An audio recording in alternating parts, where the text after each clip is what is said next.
Hello, friends.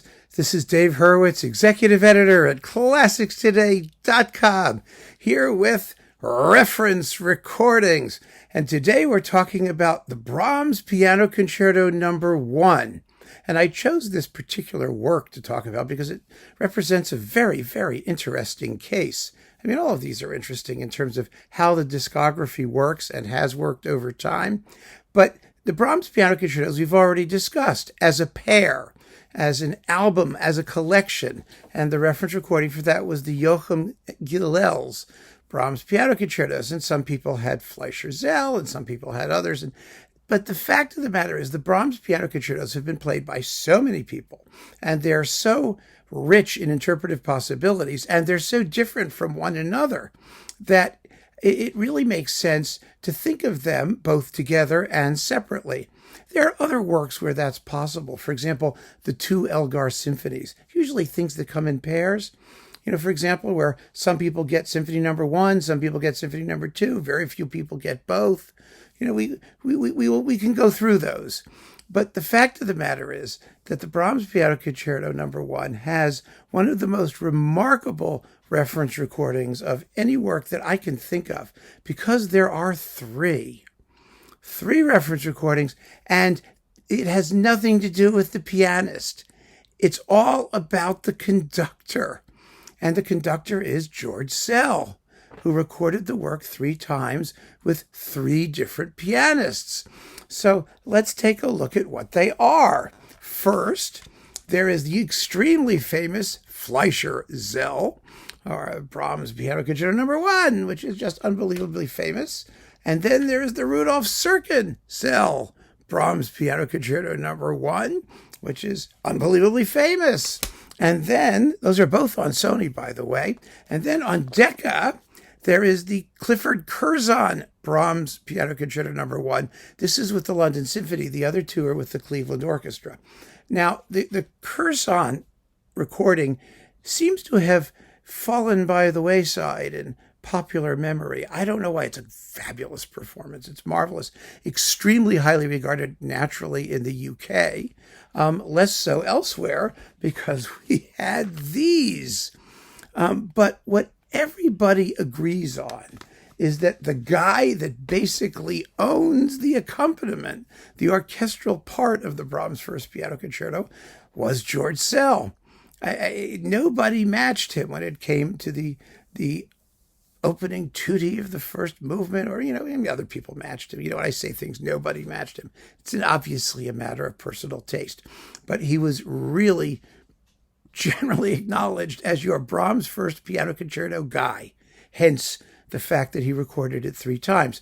And it's also really a mistake to call the accompaniment an accompaniment, because the Brahms First Piano Concerto is one of the most symphonic concertos ever written. It's in a strict, old-style classical form with a huge orchestral introduction before the piano arrives. And when the piano arrives, the part is deliberately unvirtuosic.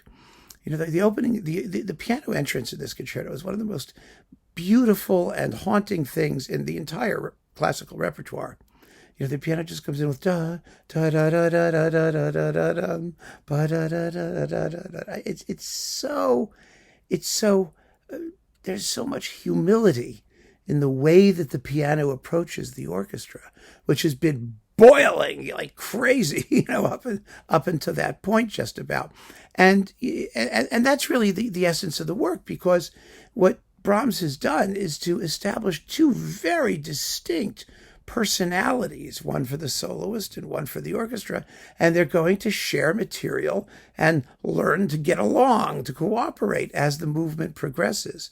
And so you need a conductor who is going to characterize these orchestral passages every bit as much as the pianist is going to characterize the solo passages. They are really operating on the basis of equal significance. And that's why the conductor is so important, and that's why Szell's recordings are so marvelous. He really got this piece. I mean, it really suited his personality. That kind of classical, stern, disciplined, but also romantic, passionate, and this concerto just boils with fury in the first movement. It's amazing. And so you have three wonderful pianists, any one of whom you might prefer, and you have every right to listen to and prefer the one you like, and the person who you really wanted to accompany, if you were good enough, if you were up to his standard in the Brahms First Piano Concerto, was George Szell. So there are three legitimate reference recordings, in my view, for the Brahms First Piano Concerto taken by itself. It's not like Gilels and Joachim has anything wrong with it, or God knows, or that fabulous new Nelson Freire recording with relatively with Ricardo Chailly, or the Harnoncourt Bookbinders, or there are wonderful, wonderful versions of these things. There's even a great, it's Peter Donahoe and Yevgeny Svetlanov, I think, on EMI. That's just amazing. We can go on forever talking about fine performances of this concerto. We could also go on forever talking about lousy performances of this concerto.